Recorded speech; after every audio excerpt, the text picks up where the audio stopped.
Hello friends, welcome to Telugu drama web stories. మాధుర్యం తెలుగు స్టోరీలోకి వెళ్ళిపోదామా? లంచ్ టైం అయింది. పిల్లలంతా తమ తమ లంచ్ బాక్సులు తీసి తినటం మొదలుపెట్టారు. సంకీర్తన, శృతి, లయ, మధుమిత ఎప్పుడూ ఒక గ్రూపుగా తింటారు. ఇప్పుడు కూడా ఒక టేబుల్ దగ్గర కూర్చొని బాక్సులు తెరిచారు. సంకీర్తన దోశలు తెచ్చింది. శృతి అన్నం, టొమాటో పప్పు తీసుకొచ్చింది. లయ పుదీనా రైస్ తెచ్చింది. మధుమిత పులిహోర తీసుకొచ్చింది. నలుగురు అన్నీ షేర్ చేసుకుని తినటం వారికి అలవాటు. పుదీనా రైస్ చాలా బాగుంది లయ, అనసూయ బాగా చేసింది మెచ్చుకుంది సంకీర్తన. అనసూయ చేయలేదు, అమ్మే చేసింది. కొన్ని ఐటమ్స్ అమ్మే చేస్తుంది అని చెప్పింది లయ. ఆంటీ ప్రోగ్రాం ఎంత బాగుందో కదా. అవునే శృతి, నువ్వు రాలేదేం నిన్న కచేరీకి అడిగింది సంగీతన.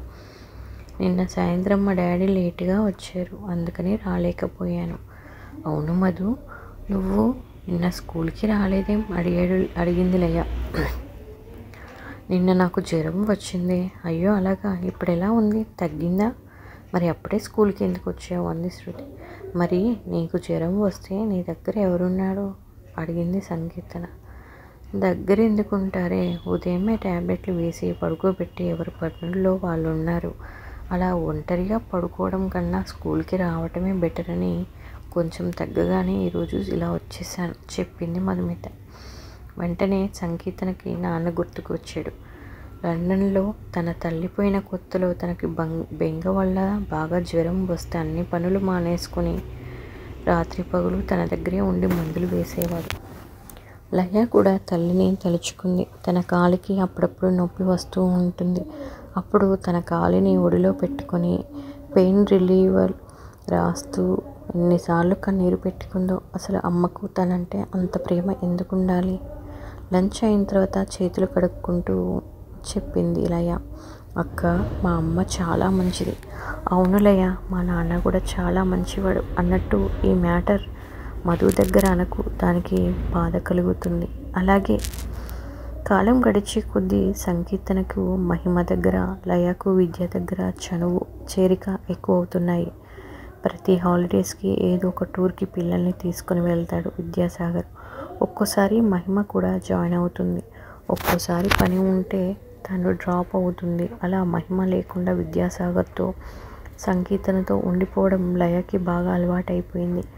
ఒకరోజు మ్యూజిక్ క్లాస్లోనే జ్వరం వచ్చింది సంకీర్తనకి. రేవతి టీచర్ థియరీ క్లాస్ చెబుతూ ఉంటే కళ్ళు తిరిగి పడిపోయింది. వెంటనే మహిమకు కబురు చేసింది రేవతి. ఆ ముందు రోజే బిజినెస్ పని మీద ముంబై వెళ్ళాడు విద్యాసాగర్. అతను రావడానికి మరో 4 రోజులు పడుతుంది. అతని ఇంట్లో ఎప్పుడూ వంట మనిషి మాణిక్యం, పని మనిషి పార్వతి, వాచ్మెన్ కమ్ తోటమాలి నారాయణ ఉంటారు. వాళ్ళకి ఇంటి వెనుకగా ఉన్న అవుట్ హౌస్లో రూమ్స్ ఇచ్చాడు విద్యాసాగర్. మామూలుగా అతను టూర్కి వెళ్ళినప్పుడు వాళ్ళ సహాయంతో ఇంట్లోనే ఉంటుంది సంకీర్తన. ఒక్కోసారి ఆమెకు తోడుగా మధుమిత ఉంటుంది. మహిమ కంగారుగా డాక్టర్కి ఫోన్ చేసి సంకీర్తనను తన ఇంట్లో తీసుకెళ్లి పడుకోబెట్టింది. డాక్టర్ వచ్చి అది వైరల్ ఫీవర్ అని, పేషెంట్కి బాగా రెస్ట్, సంరక్షణ అవసరమని చెప్పి ఇంజెక్షన్ ఇచ్చి మందులు రాసిచ్చి వెళ్ళాడు. విద్యాసాగర్ ఇంటికి ఫోన్ చేసి సర్వెంట్స్తో విషయం చెప్పి సంకీర్తనకు తగ్గేవరకు తన దగ్గరే ఉంటుందని చెప్పింది మహిమ. మూసిన కన్ను తెరవకుండా మగతగా పడుకొని ఉంది సంకీర్తన. మధ్య మధ్యలో నాన్న అంటూ కలవరింతలు. ఎప్పుడూ చురుకుగా ఉత్సాహంగా ఉండే కీర్తన అలా పడుకొని ఉంటే లయకి చాలా దిగులుగా అనిపించింది. అమ్మ, అక్కకి బాబాగారి విభూతి పెట్టమ్మా, జ్వరం తగ్గిపోతుంది నమ్మకంగా చెప్పింది లయ. అలాగే చిట్టి, ఆ పని చేసి సాయిబాబాకి మొక్కుకుంది మహిమ. ఆ రాత్రి 10 గంటలకి చాలా ఆదుర్ద పడుతూ ఫోన్ చేశాడు విద్యాసాగర్. ఏమిటి మహిమ, బేబీకి ఏమైంది? ఇంటికి ఫోన్ చేస్తే జ్వరం వచ్చిందని, నీ దగ్గరే ఉందని నారాయణ చెప్పాడు. నన్ను రమ్మంటావా అని. ఏం లేదు విద్య, మామూలు వైరల్ ఫీవరే. డాక్టర్ గారు వచ్చి చూశారు, రెస్ట్ తీసుకుంటే సరిపోతుందన్నారు. నీకు రేపు ఇంపార్టెంట్ మీటింగ్ ఉందన్నావు కదా, అది వదిలి రావాల్సిన అవసరం లేదు. నువ్వు అది అటెండ్ అయ్యిరా, పాపని చూసుకోవడానికి నేనున్నాను కదా గట్టిగా చెప్పింది మహిమ. కానీ హిమ, నీ రొటీన్ పాడవుతుంది కదా. ఏం పర్వాలేదు, సంకీర్తన కూడా నాకు లయ లాంటిదే కదా విద్య. నువ్వేం వర్రీ అవ్వకు, బేబీని నేను చూసుకుంటాను. నీ పనులన్నీ ముగించుకుని నెమ్మదిగా రా. సాధ్యమైనంత త్వరగా వచ్చేస్తాను. సారీ రా హేమ, గుడ్ నైట్ అని చెప్పి ఫోన్ పెట్టేశాడు విద్యాసాగర్. ఆ రాత్రంతా మేలుకొని సంగీత నుదుటి మీద వాటర్లో తడిపిన రుమాలు వేస్తూ, అది ఆరిపోగానే మళ్ళీ నీటిలో తడిపి వేస్తూ, ప్రతి 4 గంటలకి వేయవలసిన ట్యాబ్లెట్లు వేస్తూ మంచం పక్కనే కూర్చునే ఉంది. సంగీతను చూస్తే కడుపు తరుక్కుపోతుంది మహిమకి. దేవుడు అన్యాయంగా ఈ పిల్లలకు తల్లిని దూరం చేశాడు. మామూలుగానే తనకి పిల్లలంటే చాలా ఇష్టం. ఈ పాప అంటే ఎందుకో అవాచ్యమైన అనురాగం. స్కూల్లో కూడా ఉత్తమమైన సంగీత విద్యార్థినిగా పేరు తెచ్చుకుంది సంకీర్తన. క్లాస్లో ఏది చెప్పినా వెంటనే శ్రద్ధగా నేర్చుకుని పాడుతుంది. తప్పు పాడినా కరెక్షన్ చెప్పగానే జాగ్రత్తగా ప్రాక్టీస్ చేసి మరుసటి రోజు సరిగ్గా పాడుతుంది. ఇవన్నీ గాయత్రి టీచర్ తనకి చెబుతూ ఉంటుంది. మహిమకు సంకీర్తనలో తన ప్రతిబింబం కనబడుతూ ఉంటుంది. ప్రియాతో కలిసి సంగీతం నేర్చుకునేటప్పుడు తను అలాగే అన్నీ త్వరగా నేర్చుకోవాలని ఆరాటపడిపోయేది. సంకీర్తన గొంతు కూడా చాలా బాగుంటుంది. అంతేకాక తనకెంతో ప్రియమైన నేస్తం విద్యా కూతురు కావడం వల్లనేమో లయతో పాటు ఇది నా కూతురే అన్న ఫీలింగ్ బాగా కలిగి దానికి తనకు నచ్చిన విద్యనంతా నేర్పించాలని అనిపిస్తుంది. ఆ 3వ రోజు మధ్యాహ్నానికి ఆగమేఘాల మీద వచ్చేశాడు విద్యాసాగర్. ఎదురుగా కనులకింపైన దృశ్యం కనిపించింది. నీరసంగా మంచం మీద కూర్చుని ఉన్న సంకీర్తనకి వేడి పాలల్లో బ్రెడ్ ముంచి ప్రేమగా తినిపిస్తుంది మహిమ. అమ్మలు ఎలా ఉన్నావురా, ఎంత వీక్ అయిపోయావు? చేతులు చాచి సంకీర్తనను ఆర్తిగా దగ్గరికి తీసుకున్నాడు విద్యాసాగర్. తండ్రి గుండెల్లో ఒదిగిపోయింది సంకీర్తన. ఆ అనురాగ సంగమాన్ని అపురూపంగా చూస్తుండిపోయింది మహిమ.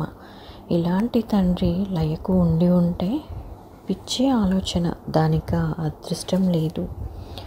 హిమ, కొంచెం మంచినీళ్ళు ఇస్తావా అని అన్న విద్యాసాగర్ మాటలకు ఈ లోకంలోకి వచ్చి లోపల నుంచి నీళ్లు తీసుకువచ్చింది. హిమ, నిన్ను చాలా ఇబ్బంది పెట్టాను కదా, మంచినీళ్ళ గ్లాస్ అందుకుంటూ అన్నాడు విద్యాసాగర్. ఏ విద్య, మరోసారి ఆ మాట అనకు. ఇది నా బాధ్యత.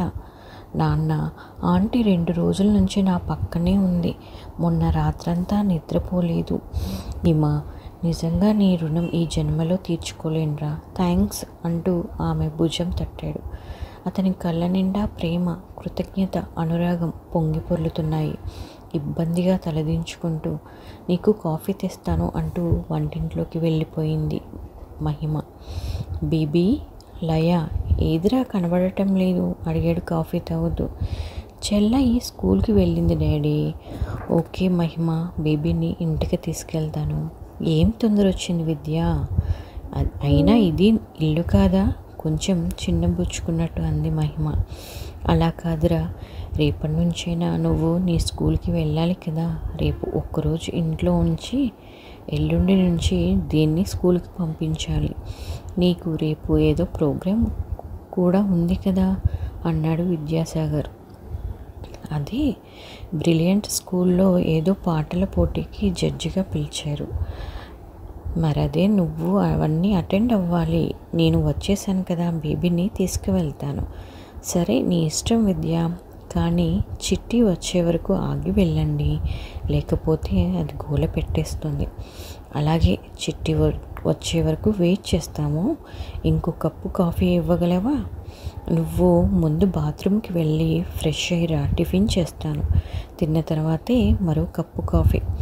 సరే, తప్పుతుందా తమరి ఆజ్ఞ అంటూ లేచాడు విద్యాసాగర్. ఆ రోజు డిసెంబర్ 4వ తేదీ, మహిమ విద్యాసాగర్ల పుట్టినరోజు. ఉదయమే ఫోన్ చేసి విష్ చేశాడు విద్యాసాగర్. మహిమ కూడా శుభాకాంక్షలు చెప్పింది. సాయంత్రం పిల్లలతో బయటికి డిన్నర్కి వెళ్దామా ప్రపోజ్ చేశాడు. సారీ విద్య, ఈరోజు ఘంటసాల మాస్టారి పుట్టినరోజు కదా, మా స్కూల్లో సెలబ్రేషన్స్ ఉన్నాయి. టీచర్లకు స్టూడెంట్స్కి కూడా పాటల పోటీలు పెట్టాము.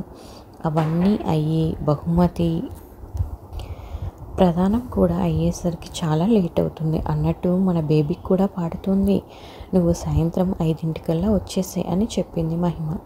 చాలా మంచి పని చేస్తున్నావు హిమ. ఘంటసాల మాస్టారి పుట్టినరోజు పండుగ అంటే ఎలా మిస్ అవుతాను? తప్పకుండా వస్తాను. ఇంతకు బేబీ ఏం పాడుతోంది? సాయంత్రం నువ్వే విందువు కానీ. ఉండనా? బాయ్. ఫోన్ కట్ చేసింది మహిమ. ఆ సాయంత్రం పాఠశాల ఆడిటోరియంలో ఘంటసాల జయంతి వేడుకలు ప్రారంభమయ్యాయి. ఘంటసాల వారి చిత్రపటానికి మాల వేసి జ్యోతి ప్రజ్వలన చేశారు. ముందుగా ప్రార్థనా గీతం మహిమ పాడింది.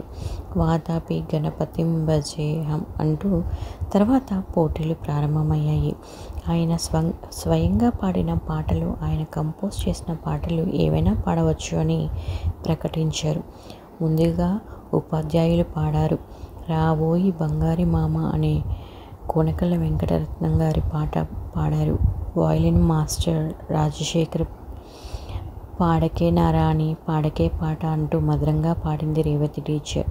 అలా చాలామంది స్టూడెంట్స్ పాటలు హాయిగా పాడేశారు. సంస్కృతి కూడా పాట పాడింది. తర్వాత బహుమతి ప్రదానం. మన సంకీర్తనకు తృతీయ బహుమతి వచ్చింది. చాలామంది చాలా బాగా పాడిన బహుమతి పొందిన వారు ఇంకా బాగా పాడారని న్యాయ నిర్ణేతలు ప్రశంసించారు.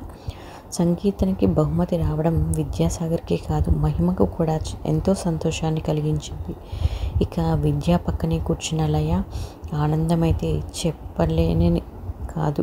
విద్యాసాగర్కు అంత కష్టమైన పాటను సంకీర్తనని నేర్చుకుని బాగా ప్రజెంట్ చేయడం ఎంతో ఆశ్చర్యాన్ని, ఆనందాన్ని కలిగించింది. బహుమతి ప్రదానం అయిన తర్వాత సభ ముగిసింది. అప్పటికే రాత్రి 9:30 కావడం. మహిమ సంకీర్తన బాగా అలసిపోవడంతో డిన్నర్కి బయటకు వెళ్ళే కార్యక్రమాన్ని మర్నాటికి వాయిదా వేశాడు విద్యాసాగర్. ఇదండి ఈరోజు స్టోరీ. మళ్ళీ నెక్స్ట్ ఎపిసోడ్లో కలుద్దాం. ప్లీజ్ మన ఛానల్ని లైక్ చేయండి, సబ్స్క్రైబ్ చేసుకోవడం మాత్రం మర్చిపోవద్దు.